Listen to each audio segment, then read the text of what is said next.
Greetings everyone, Lucky Ankit here, your travel companion.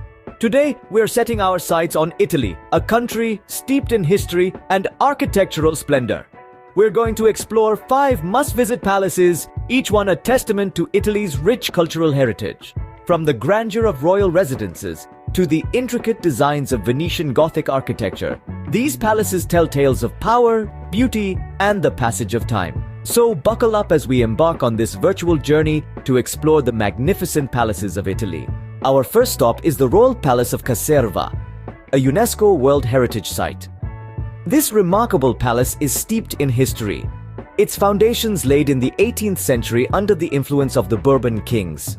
It was King Charles VII of Naples who commissioned the palace, envisioning a court that could rival Versailles in its grandeur. The architectural brilliance of the Palace of Caserta is credited to Luigi Vanvitelli, a leading architect of the time who left no stone unturned to create this masterpiece. The palace is a magnificent display of the Baroque style, evident in its awe-inspiring facade and the intricate detailing of its interior. Every corner of the palace whispers tales of the Bourbon kings' opulence, their love for art and culture, and their indomitable spirit. The palace boasts of more than 1,000 rooms, each adorned with frescoes, sculptures, and precious artworks, narrating a different chapter of the Bourbon dynasty's reign. But the allure of the Royal Palace of Caserta isn't confined to its walls. It extends beyond, into the verdant expanse of its gardens. Spanning over 120 hectares, the gardens are a spectacular sight, brimming with fountains, cascades, and large basins, all meticulously arranged in a harmonious pattern. The gardens are a testimony to the skill and the artistry of the landscape designers of the time. Nestled within these gardens is the English Garden, a gem within a gem. The English Garden is a delightful contrast to the formal layout of the main gardens. It's a place where nature is allowed to take its course, creating a landscape that is as captivating as it is serene. The English Garden is a haven of tranquility, offering a respite from the grandeur and the hustle of the palace. The Royal Palace of Caserta is not just a monument, it's a journey back in time, a journey that takes you through the corridors of history, immersing you in the splendors of a bygone era. It's a place that echoes the past yet resonates with the present.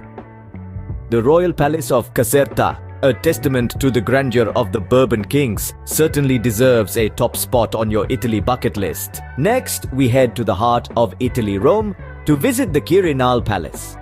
This majestic palace, standing tall on the Quirinal hill, is not just another beautiful structure in Rome, but the official residence of the President of the Italian Republic. Imagine if walls could talk, the tales this palace would spin.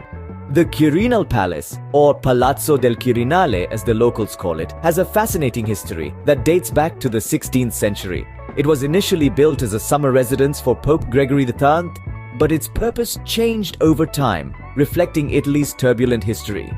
From being a papal residence, it transitioned into a royal palace after Italy's unification in the 19th century, and finally became the home of Italy's president in the mid-20th century. But it's not just the history that makes the Quirinal Palace captivating. Its architecture is a feast for the eyes. The palace is a masterful blend of different architectural styles, reflecting the varied periods it has been through. One can see the influences of the Renaissance, Baroque, and Neoclassical periods in its design. The palace sprawls over an area of about 110,000 square meters, making it one of the largest palaces in the world. It boasts more than 1,000 rooms, each one more opulent than the last. The palace's gardens, designed in the classic Italian style, are a sight to behold, with their meticulously manicured hedges and stunning fountains. And let's not forget about the palace's art collection. It houses an extensive collection of historic art pieces, including frescoes, sculptures, and tapestries, most of which date back to the Renaissance period. If you're a history buff, an art enthusiast, or just someone who appreciates beautiful architecture, the Quirinal Palace is sure to captivate you. It's not just a palace, but a testament to Italy's rich cultural heritage. With its rich history and beautiful architecture, the Quirinal Palace is a must-visit. Moving on, we find ourselves in the beautiful city of Florence, home to the Palazzo Pitti. This grand palace, with its noble lineage and rich history, stands as a testament to the city's illustrious past. Dating back to the 15th century, the Palazzo Pitti was initially the residence of Luca Pitti, a wealthy Florentine banker. However, it is the illustrious Medici family that is most closely associated with this grand edifice. In the mid-16th century, the palace was purchased by the Medicis, becoming their primary residence and the political hub of the city. Over the years, successive generations of the Medici family expanded and enriched the palace, transforming it into the architectural marvel we see today.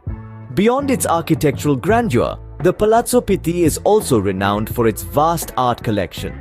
When the last of the Medici line passed away in the 18th century, their extensive collection of artworks, precious stones, and rare artifacts was bequeathed to the city of Florence. This treasure trove of art and history formed the basis of the Palazzo Pitti's transformation into a museum complex. Today, the Palazzo Pitti houses several museums, each dedicated to a different aspect of art and culture. The Palatine Gallery, for example, boasts a collection of over 500 Renaissance paintings, including masterpieces by Raphael, Titian, and Rubens. The Silver Museum showcases the Medici family's collection of precious objects, while the Costume Gallery displays a fascinating array of historical fashion. While the art collection is undoubtedly impressive, it's the Boboli Gardens, an outdoor museum spread over 45,000 square meters, that truly sets the Palazzo Pitti apart. This beautifully landscaped garden, replete with fountains, grottos, and sculptures, offers a peaceful retreat from the bustling city. The Palazzo Pitti, with its grandeur and artistic wealth, is a treasure trove for art and history lovers alike. Its captivating history, magnificent architecture, and vast art collection are a testament to Florence's rich cultural heritage and make it a must-visit destination.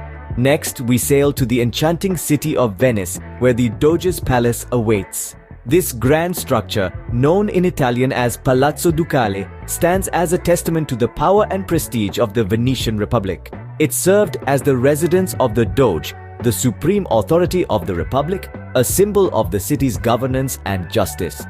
The palace's history is as compelling as its architecture.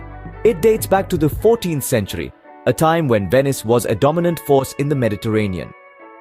Over the centuries, it has witnessed the rise and fall of the Venetian Republic, the intrigues of court life, and the administration of justice. The architecture of the Doge's palace is a striking mix of the Gothic and Renaissance styles. Its facade features a lace-like network of white marble arches and columns, creating a sense of lightness and elegance. Inside, the palace's grand halls and corridors are adorned with works of art from some of the greatest Italian artists, including Tintoretto and Veronese. One of the most famous features of the Doge's palace is the Bridge of Sighs. This enclosed bridge connects the palace to the old prisons, and it's said that prisoners would sigh at their last view of beautiful Venice through the small windows as they were led to their cells. Today, the Bridge of Sighs is one of the most photographed sites in Venice. The Doge's palace also offers stunning views of the Venetian lagoon. From the palace's balconies, one can gaze out over the water and watch the gondolas and vaporettos glide by, a sight that has captivated visitors for centuries. Today, the Doge's palace serves as a museum, inviting visitors from around the world to step back in time and discover the rich history of Venice. The palace's grand halls, ornate decor, and stunning views make it a must-see attraction in the city. The Doge's palace, a symbol of Venice's power and beauty, is an unmissable stop on your Italian journey. Finally, we conclude our tour with the mesmerizing Neuschwanstein Castle. Nestled in the heart of Bavaria, this castle is a testament to the whimsical vision of King Ludwig II. It's more than just a castle, it's a dream etched in stone and perched atop rugged hills, overlooking a serene landscape that takes your breath away. Ludwig's vision was to create a retreat, a refuge from reality, and indeed, Neuschwanstein is nothing short of a fairy tale brought to life. Its towers reach for the heavens, its walls are adorned with scenes from medieval legends, and its grandeur is a tribute to the Romantic era of architecture. But what's even more fascinating about Neuschwanstein is its influence on pop culture.